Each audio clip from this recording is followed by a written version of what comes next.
sakit yang ketiga ini sakit spiritual.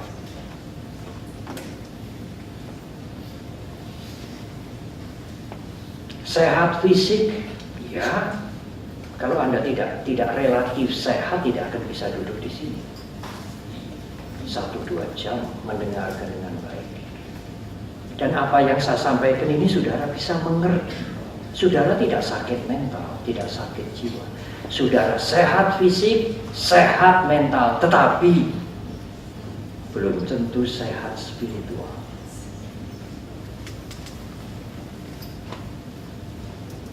Namanya tidak disebut saja tidak senang, ini sakit. Ya kalau namanya disebut berarti namanya disebut, wah salah tingkah, ya sakit juga. Sakit spiritual, sakit spiritual tidak gampang dideteksi. Meskipun seseorang sudah mulai sakit spiritual. Sakit fisik bisa dideteksi, sakit mental lebih gampang mendeteksinya. Kita tidak sakit fisik, sehat mental, tetapi belum tentu kita sehat spiritual.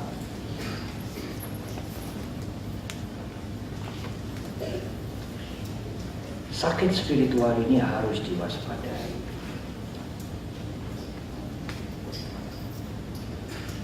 Karena sakit spiritual ini bisa berhubungan dengan penyakit yang kedua dan yang pertama. Kalau keinginan tidak tercapai, kalau keinginan terhalang, mentalnya juga bisa terganggu. Berpikiran negatif, tidak tenang, was-was, jiwanya merasa tertekan terus. Itulah stres, dan stres menjadi berat sekali. Stres yang berat sekali tidak hanya sakit jiwanya, tetapi kemudian menjadi kelainan jiwa. Dan jiwa yang mulai tidak tenang, tidak tentram akan membawa sakit fisik. Penyakit-penyakit fisik yang timbul, yang diakibatkan oleh gangguan mental sekarang menjadi sangat banyak. Dalam dunia kedokteran, dunia psikologi sering dikatakan psikosomatik. Karena mentalnya labil, maka fisiknya terpengaruh.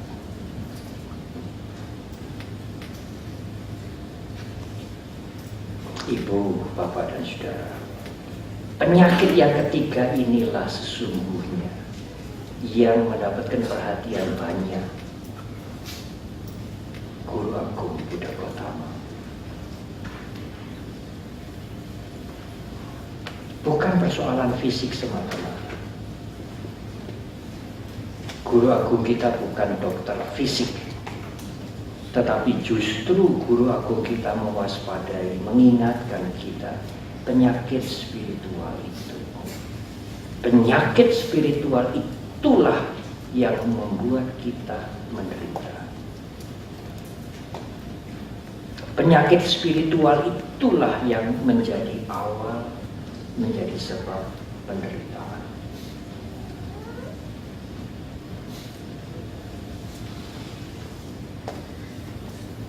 Loh, apa tidak boleh umat Buddha punya keinginan? Ingin punya mobil, rumah lebih baik. Tetangga itu televisinya besar. Wah, bagus sekali itu. Kalau kamu belikan televisi besar kayak tetangga itu, aku akan kerasa di rumah. Aku tidak akan keluyuran kemana-mana. Istri-istri mengatakan begitu. Apa tidak boleh punya televisi besar? Melihat televisi, melihat mobil lalu ini, apakah tidak boleh? Apakah menjadi umat Buddha itu tidak boleh punya keinginan?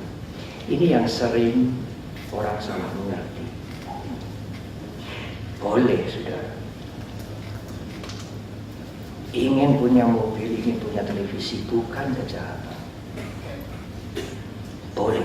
Tetapi, apakah keinginan itu sesuai dengan kemampuan Anda? Kalau keinginan itu tidak sesuai dengan kemampuan Anda, itu menjadi nafsu keinginan. Tidak sesuai dengan kemampuan, dan ibu bapak serta saudara-saudara ingin harus tercapai dengan segala cara. Itulah tanda keinginan yang sudah menjadi nafsu, bukan keinginan yang wajar. Keinginan yang menjadi nafsu inilah sebab penderitaan. Keserakahan muncul di situ, berkobar-kobar gemuruh. Kalau terhalang, marah dia, timbul kebencian, kemarahan. Siapa yang menghalangi harus dihancurkan. Itulah sebab penderitaan.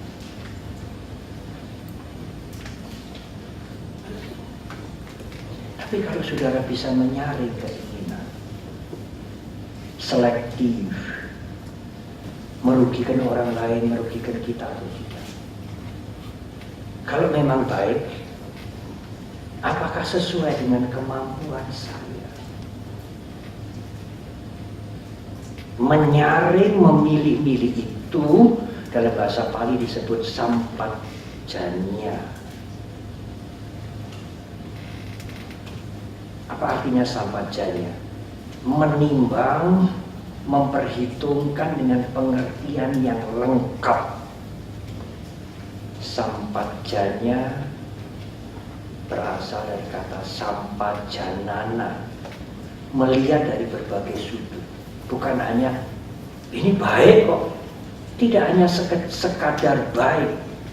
Anda mampu tidak memenuhi keinginan atau rencana atau cita-cita itu? Kalau tidak mampu, akan menjadi sebab penderitaan.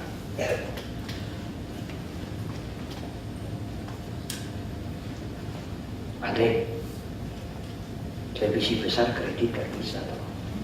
Tidak usah cash. Televisi besar kredit supaya istrinya tidak keluar-luar terus. Katanya kalau dibelikan televisi besar nanti akan kerasan di rumah, ya tidak bertetangga terus. Tetapi motor juga perlu. Di Jakarta kalau tidak punya motor, kemana-mana harus kendaraan umum, berarti kredit motor. Tetapi kalau musim hujan, motor tidak nyaman. Kalau punya roda 4, aduh lebih nyaman meskipun kecil. Kredit mobil. Tapi televisi besar itu tidak bisa mengakses internet. Anaknya butuh komputer, kredit komputer. Kredit televisi, kredit motor, kredit mobil, kredit komputer. Tidak ada yang lunas. Jadi semuanya disita semua. Karena keinginan itu tidak sesuai dengan kemampuan diri. Kalau disita semua bagaimana? Itulah penderitaan. Keinginan itulah sebab penderitaan. Tidak usah dicocokkan dengan surah nomor sekian, ayat nomor sekian. Anda bisa mencocokkan dalam kehidupan Anda masing-masing. Benar tidak kalau keinginan itu sebab penderitaan? Awal penderitaan.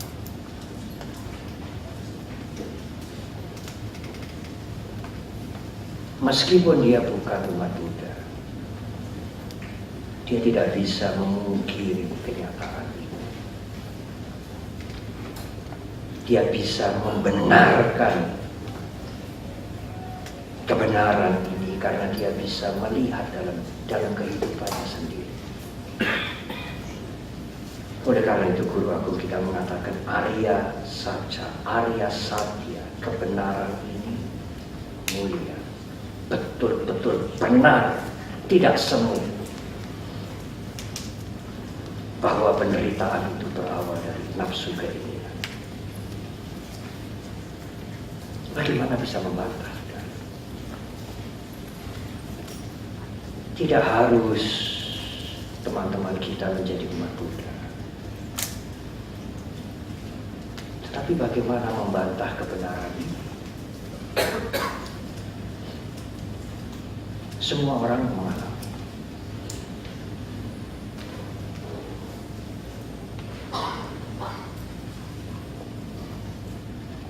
Lalu bagaimana caranya sekarang untuk mengurangi penderitaan, untuk menyembuhkan penyakit yang nomor 3 ini? Arogya Paramanglaba. Sebenarnya Paramanglaba, keuntungan yang tertinggi itu adalah bebas dari penderitaan. Bukan sekadar sehat jasmani, bukan. Apakah kita bisa mempertahankan jasmani kita ini sehat untuk selamanya, saudara? Tidak mungkin. Siapakah orang yang tidak pernah sakit? Tidak ada. Sakit diobati sembuh, sakit diobati sembuh, sampai akhirnya tidak bisa diobati, kematian. Siapakah yang bisa menghindari kematian? Di dunia ini belum pernah ada orang yang tidak mati, belum pernah ada. Dulu, sekarang, dan saya yakin kemudian. Siapa yang bisa membantah kebenaran ini?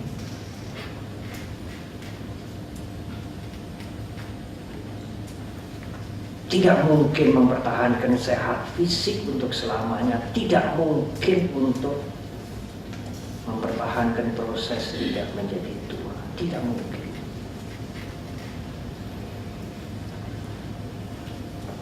Di sini keribut-keribut gitu.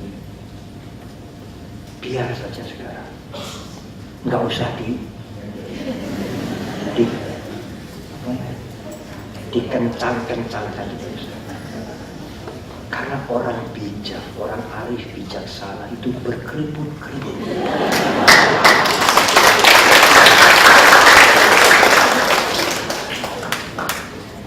Orang yang bijak bestari itu berkeribut-keribut. Kalau nanti dikencang-kencangkan begini, usia sudah tua nanti menjadi lucu, nanti menjadi boneka tua. Tidak mungkin menghindari proses ketuaan, sakit dan kematian. Saudara boleh tidak suka, boleh tidak mau, tetapi tidak mungkin menghentikan proses itu. Itu hukum alam. Oleh karena itu guru agung kita yang beliau maksudkan dengan arogya paramanglaba, keuntungan yang tertinggi, the highest, yang tertinggi dari keuntungan adalah sehat.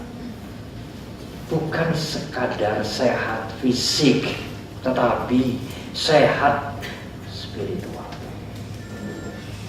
Karena penyakit spiritual itulah sebab penderitaan.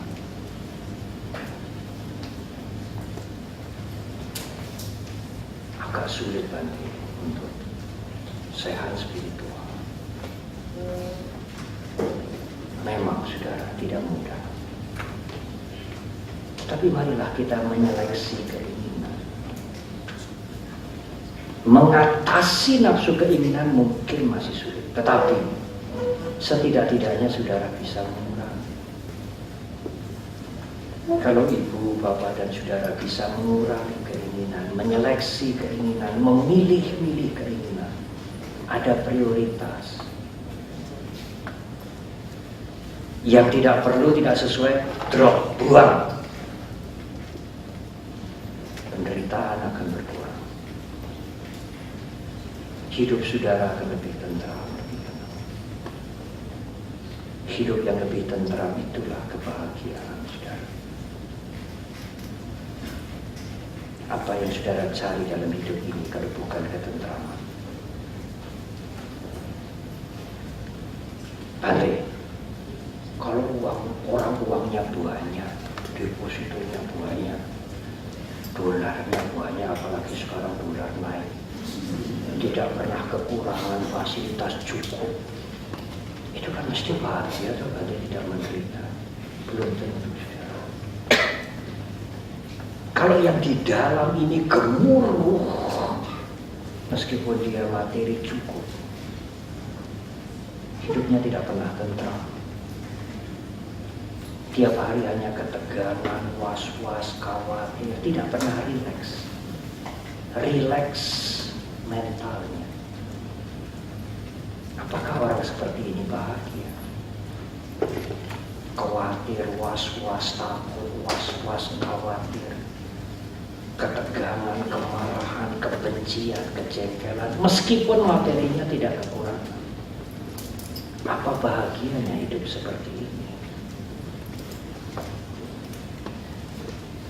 Kalau materi hanya sedikit, berarti hidup sedang-sedang, apalagi miskin, itu kan sangat menderita kan Bante? Iya. Kalau yang untuk dipakai, mengganti pakaian untuk makan tidak, sehari-hari tidak bisa, ya memang menderita. Tapi kalau hidup sedang-sedang, makanan cukup, pakaian cukup, tidak harus menderita.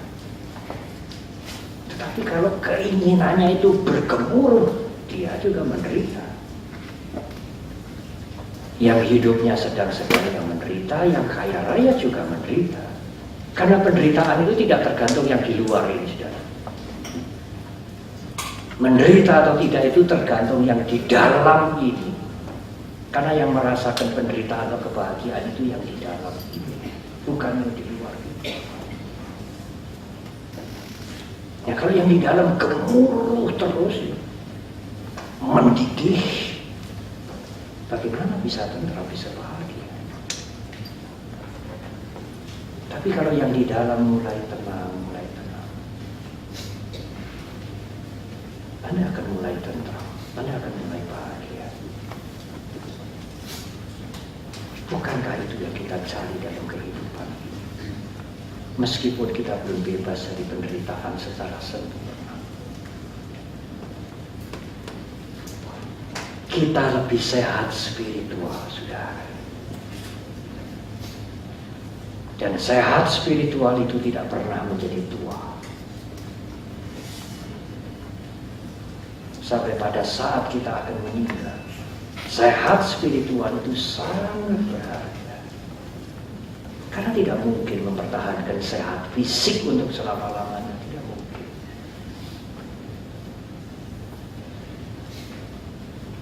Spiritual kita yang sehat dan kita jaga tidak pernah akan menjadi tua sampai ke kehidupan yang selanjutnya.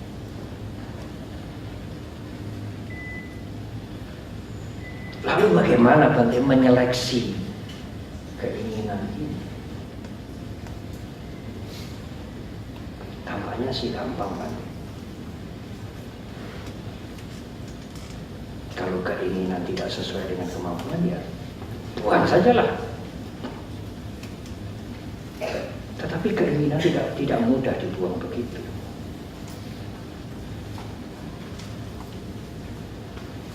Keinginan tidak pernah muncul menakutkan. Keinginan itu munculnya selalu menarik. Istrinya melihat adiknya dibelikan mobil baru oleh suaminya. Itu yang tampak oleh keinginan. Tetapi keinginan tidak bisa melihat suaminya bawa mobil itu uang dari mana. Gajinya tidak cocok, itu tidak sesuai itu. Kalau suaminya, adiknya itu bisa beli mobil seperti itu keinginan tidak bisa melihat. Iparnya itu jangan-jangan korupsi. Keinginan dia tidak bisa menangkap. Keinginan dia hanya bisa melihat adiknya diberikan mobil baru, bagus, kecil. Masa suami saya tidak mau? Temannya memakai gelang keroncong-keroncong, itu dari mana uangnya? Jangan-jangan gelang itu pinjaman. Minjem. Bukan gelangnya sendiri. Keinginan tidak bisa melihat itu. Keinginan hanya melihat temannya itu memakai gelang keroncong.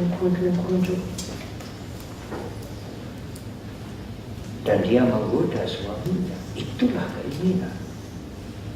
Bagaimana bisa memotong itu? Tidak mudah.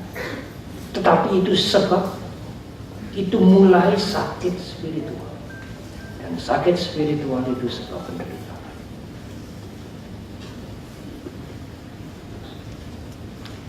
Apa yang sulit belajar agama Buddha, saudara? Yang saya sampaikan inilah ajaran guru aku kita.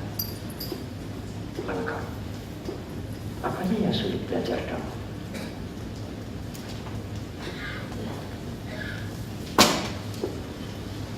Kalau Anda bisa mengurangi, Anda bisa mereduksi keinginan Anda, masalah akan berkurang. Tapi kalau keinginan diumbar, masalah akan bertambah. Masalah bertambah, persoalan bertambah, penderitaan bertambah. Dan itu berlaku untuk semua orang, tidak hanya untuk umat Buddha saja. Senang tidak senang ajaran agama Buddha, begitulah hidup Anda.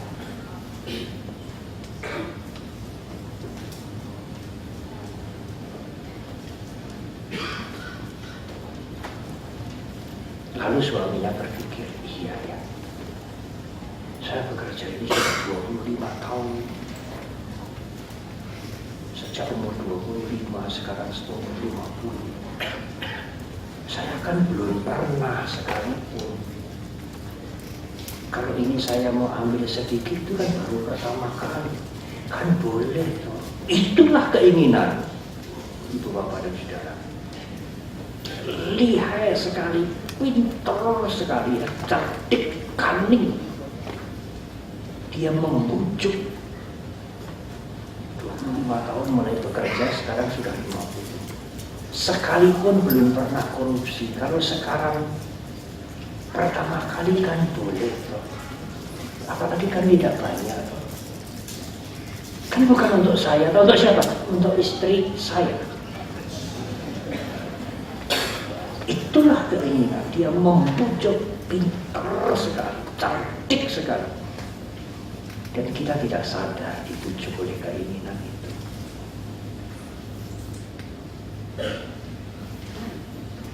Kalau kena, mulai sakit. Sakit spiritual.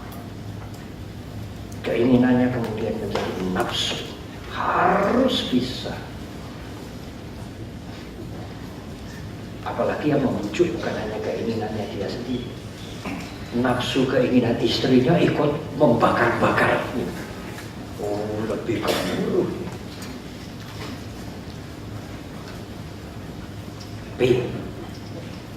Kapan itu mulai kredit mobil itu kapan?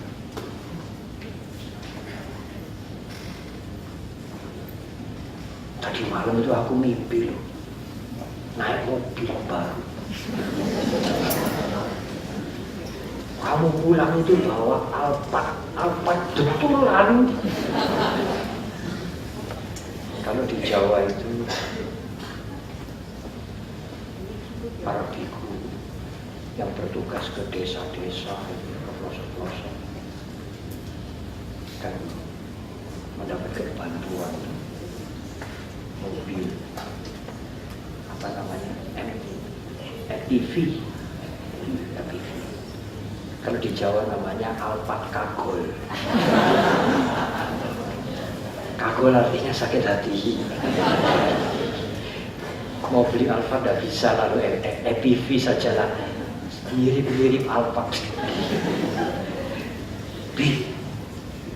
Tadi malam saya sudah mimpi, kamu datang itu bawa Alphard. Waduh, senang sekali saya, enak naik itu. Jalannya lubang-lubang tidak terasa. Lalu gimana? Lalu bangun.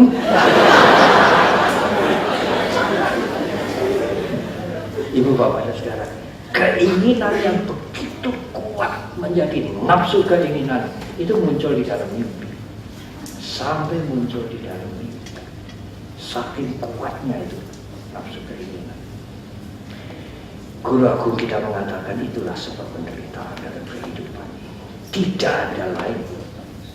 Penderitaan bukan hukuman, bukan kutukan dari atas langit sana. Penderitaan, masalah-masalah bukan hukuman, bukan kutukan dari Tuhan, dari Brahma, bukan. Nafsu keinginan itulah sebab penderitaan. Kalau Anda ingin mengurangi penderitaan, nafsu itu harus dikurangi. Keinginan itu harus diseleksi. Tidak ada jalan lain. Sekarang bagaimana Bante menghadapi nafsu keinginan itu yang tidak mudah untuk dikurangi? Yang pertama, Ibu Bapak dan Saudara, mengendalikan diri sendiri. Mengendalikan ucapan, mengendalikan perbuatan. Tidak ada jalan lain. Kalau saudara mau membunuh, ya membunuh seenaknya, mengambil barang orang seenaknya, selingkuh seenaknya, saudara akan menambah penderitaan. Nafsu keinginan semakin berkobar-kobar. Mengendalikan diri sendiri.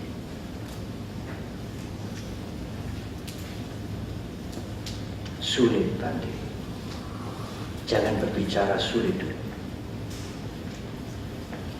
Mengendalikan diri sendiri sebetulnya adalah konsekuensi yang logis, bukan pilihan sukarela.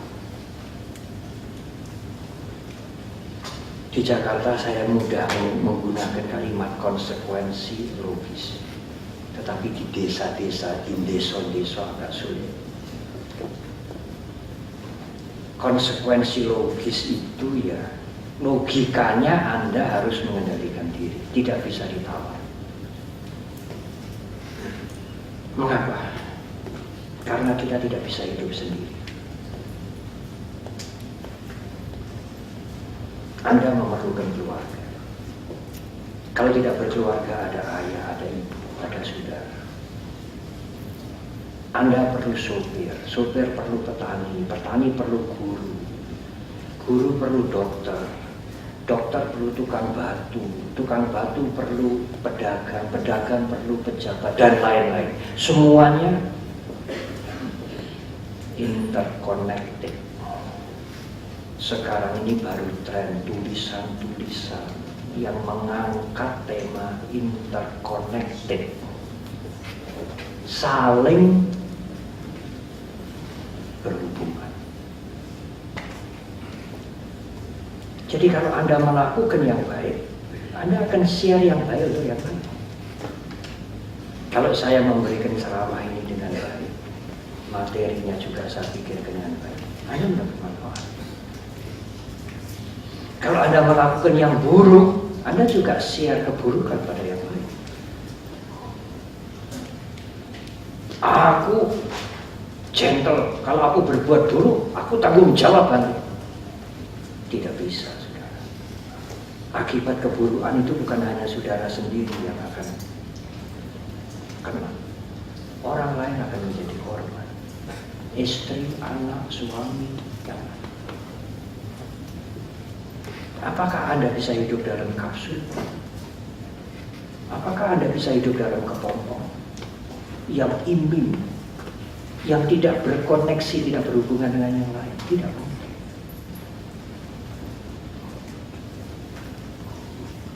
Ada air 1 gelas di depan saya ini.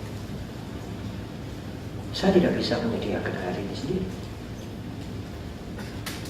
Siapa yang membawa air ini? Saya tidak akan sebut nama Pak Edi saudara. Hasan misalnya. Ini jasanya Hasan. Tapi apakah hanya Hasan yang berjasa membawa air ini? Yang bisa saya ini. Siapa yang membuat air itu? Hasan kan hanya menuangkan di gelas ini. Berapa banyak orang yang membuat air itu layak diminum. Apalagi yang membuat gelasnya ini. Kalau ada airnya tidak ada gelasnya, apa ditaruh di tangan begini? Padahal gelasnya ini kan dibuat oleh banyak orang di pabrik. Oh ya, berapa banyak orang yang terlibat dalam membuat gelas ini untuk menampung air ini sehingga saya layak minum. Saya dibantu oleh berapa banyak orang. Balik, mesin yang untuk membuat gelas ini, kan bukan pekerjaan tangan kan. Ini ada mesinnya dia. Nah yang membuat mesin itu berarti lebih banyak lagi saudara. Yang membuat mesin untuk membuat gelas ini lebih banyak lagi. Saya kemarin juga tidak jalan kaki, naik pesawat. Ada pilotnya, ada stewardessnya, ada yang mengoperasikan pesawat. Berapa banyak orang yang membantu saya. Lah yang membuat pesawat berarti lebih banyak lagi yang membuat pesawat. Kalau tidak ada yang membuat pesawat, ya tidak ada pesawat yang terbentuk. Kalau tidak ada yang mengoperasikan pesawat, meskipun kami punya uang, tidak bisa naik pesawat. Kalau pilot-pilot mogok semua bagaimana?